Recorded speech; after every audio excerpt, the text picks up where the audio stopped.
एक समय की बात है, गौतम बुद्ध से उनके एक शिष्य ने एक बार पूछा कि महात्मा, क्या ऐसा संभव है जो मैं मेरे मन में सोचूं वो सारी चीज़ें अपने आप मुझे मिलना शुरू हो जाए। बुद्ध बोले, ऐसा संभव तो है, लेकिन क्या इसके लिए तुम ये दो चीज़ें कर पाओगे? शिष्य बुद्ध से बोला, क्या सच में ऐसा संभव होता है? अगर हाँ तो महात्मा मुझ पर कृपा कर मुझे बताइए, ऐसा होना कैसे संभव है? मैं इसके लिए कुछ भी करूँगा। बुद्ध शिष्य से बोले, तो सुनो, तुम अपने मन में जो चाहो वो तुम्हें मिलने लग जाए। इसका पहला उपाय यह है कि तुम्हें अपने मन को अपने नियंत्रण में लाना सीखना होगा। जब तुम्हारा मन पूरी तरह से तुम्हारे काबू में आएगा, तब उस दिन तुम्हें अपनी मनचाही चीज़ें मिलना शुरू होंगी। शिष्य बुद्ध से बोला, लेकिन गुरुजी, मन को वश में कैसे लाया जाता है और इस समस्या का दूसरा उपाय क्या है? बुद्ध शिष्य से कहते हैं, मन को वश में लाने का सबसे पहला और महत्वपूर्ण उपाय अपनी इंद्रियों को संयमित करना होता है। तुम्हारे पांचों इंद्रियां जब तुम्हारे वश में होंगी, तभी तुम अपने मन को वश में करने में कामयाब हो पाओगे। शिष्य कहता है गुरुदेव, आप कहते हो कि इंद्रियों को काबू में करने से हमारा मन हमारे काबू में आएगा और फिर जो मैं मेरे मन में सोचूं वो चीज़ मुझे मिलने लगेगी। लेकिन गुरुदेव, इंद्रियां तो मेरे काबू में हैं।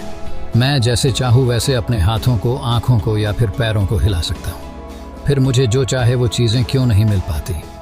बुद्ध शिष्यों से कहते हैं, बालक, तुम अपने पांचों इंद्रियों की क्रिया के बारे में अपने मन में विचार कर रहे हो, लेकिन अपने पांचों इंद्रियों को अपने काबू में रखने का असली अर्थ ये है कि तुम्हें किसी भी भौतिक चीज़ का मोह न रहना। जब मनुष्य के मन के अंदर अलग अलग प्रकार के मोह उत्पादित होते हैं, तब उसका मन उन चीज़ों को देख दुखी होता है, जिस वजह से वो व्यर्थ की चिंता में फंसता चला जाता है।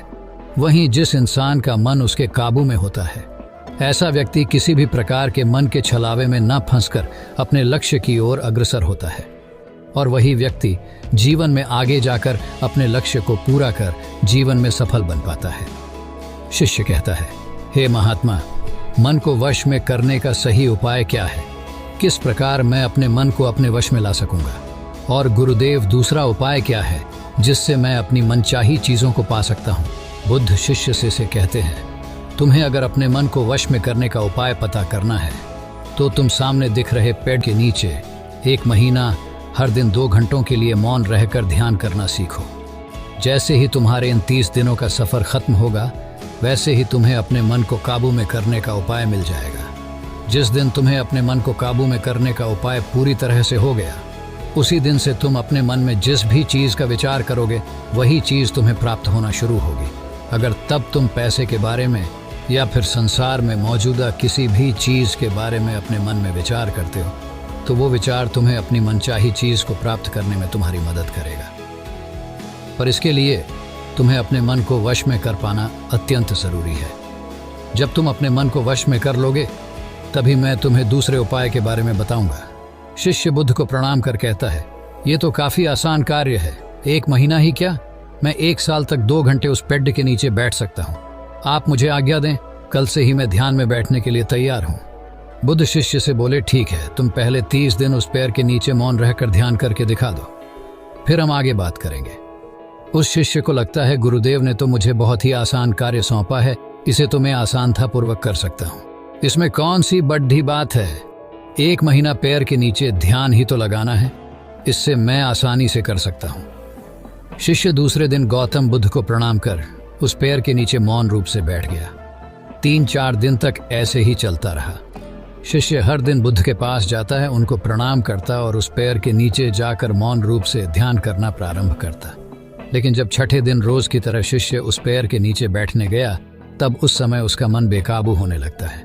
उसके मन में अलग अलग चीज़ों के विचार आना शुरू होते हैं। उसने अब तक जिस लोगों से बुरा बर्ताव किया, अपने साथ गुरुकुल में पढ़ रहे भाइयों को उसने हर बार कैसे मूर्ख बनाया और अपनी तारीफ करने के लिए गुरुजी को कब कब झूठ बोला, इन सारी बातों के विचार उसके मन में उत्पादित होने लगे, जिससे उसका पूरी तरह ध्यान में मन लगना बहुत ही मुश्किल होने लगा। थोड़े दिन बीते। आज उस शिष्य का मौन रहकर ध्यान करने का 17वां दिवस था, लेकिन उसके मन में बार बार आते हुए गलत विचार उसे ध्यान को ठीक से करने नहीं दे रहे थे। इसके लिए उसने मन में निर्णय किया, मैं इस समस्या का हल गुरुदेव से पूछता हूँ, उन्हें इसका हल जरूर पता होगा। 18वें दिन उसके मुंह पर आ रहे भाव देखकर बुद्ध पहले ही समझ चुके थे कि आज ये सिर्फ प्रणाम करने नहीं है, अपितु किसी समस्या का हल पूछने आया है। शिष्य बुद्ध के पास जाता है और कहता है, ही महात्मा, आपके बताए अनुसार मैं हर रोज 17 दिनों से उस पैर के नीचे ध्यान लगाने बैठ जाता हूँ। शुरुआती दिनों में मैं जब ध्यान लगाने बैठता था, जब मेरा मन पूरी तरह लगता था, लेकिन अब उस पैर के नीचे जब मैं अपना ध्यान लगाने बैठ जाता हूँ तब मेरा ध्यान अच्छे से नहीं लग पाता। मेरे मन में अलग अलग प्रकार के विचार आते हैं। जो विचार मुझे आते हैं उनके बारे में सोचकर मुझे अपनी सोच के ऊपर गुस्सा आने लगता है। मैंने अपने गुरु भाइयों के साथ कितना गलत किया, कितनी ही बार मैंने आपसे प्रशंसा के खातिर झूठ बोला। इन सभी गलत और विचार मुझे अंदर से दुखी करते हैं और मेरा ध्यान टूट जाता है। मैं सोचने लगता हूँ कि मैं कितना गलत था, जिसकी वजह से मेरा ध्यान पर मन लगना तो दूर में ध्यान करते समय इन्हीं विचारों से जूझता रहता हूँ। है महात्मा, मुझ पर कृपा करें और मुझे इन गलत विचारों को अपने मन से पूरी तरह खत्म करने में सहायता कीजिए। बुद्ध शिष्यों से कहते हैं, तुम्हें जब मैंने पहले दिन मौन रहकर पेड़ के नीचे बैठने के लिए कहा था, अब तुम्हारे मन में किसी भी प्रकार के विचार नहीं आ रहे थे, लेकिन अब 18 दिन बीतने के बाद तुम्हारे मन में अपनी गलतियों के विचार उत्पादित हो चुके, जिसका कारण एक ही है। जब तुम अपने गुरु भाइयों के साथ मस्ती करते थे और सबको अपनी तारीफ करने के लिए झूठी कहानियां सुनाते थे, तब तुम शांत रह रहे अपने मन से बातें ना कर पाए। पूरे दिन गुरु भाइयों के सामने बढ़ावा करने में समय व्यतीत करते थे, लेकिन जब तुम अपने अंदर अपने मन से बातें करना प्रारंभ किया तो तुम्हें अपने आप ही अपनी गलतियों के बारे में विचार आने शुरू हुए, जिसका कारण एक ही है। व्यक्ति अपने आप से किसी भी सवाल को पूछता नहीं है। लोग शांत रहकर खुद से बात करना पसंद नहीं करते और दूसरों से अपनी समस्याओं का हल पूछकर उदास होते हैं। जब इंसान अपनी किसी भी प्रकार की समस्या का हल शांत रहकर अपने आप से पूछता है, तब उस वक्त उस व्यक्ति की बुद्धि खुद ब खुद उस समस्या को हल करने का रास्ता उस इंसान को बताना शुरू करती है। जब तुम अपने आप से बातें करना प्रारंभ करते हो तब तुम्हें खुद की अच्छाइयाँ और बुराइयाँ दोनों दिखना शुरू होती है, जिसका फायदा तुम्हें भविष्य में होना शुरू होता है।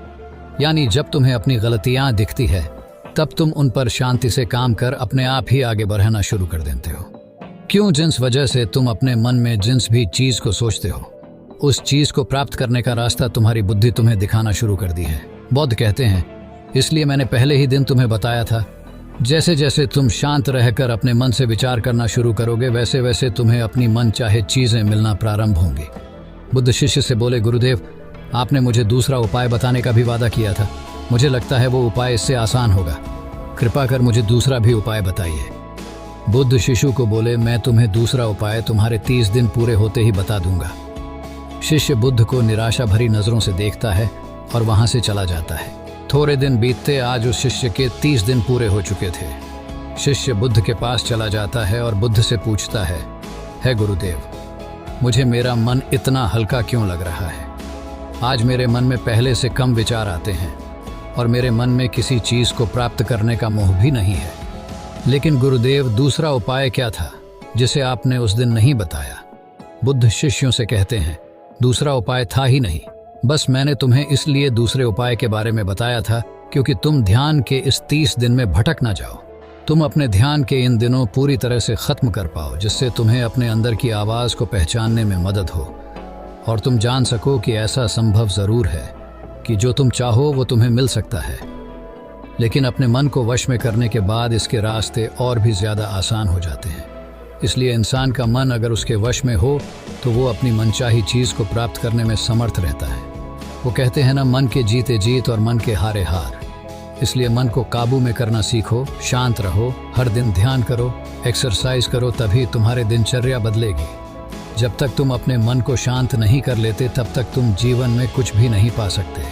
कुछ पाने के लिए मन का शांत होना जरूरी है और तब तुमको हर वो चीज मिलेंगे जो तुम सोचोगे।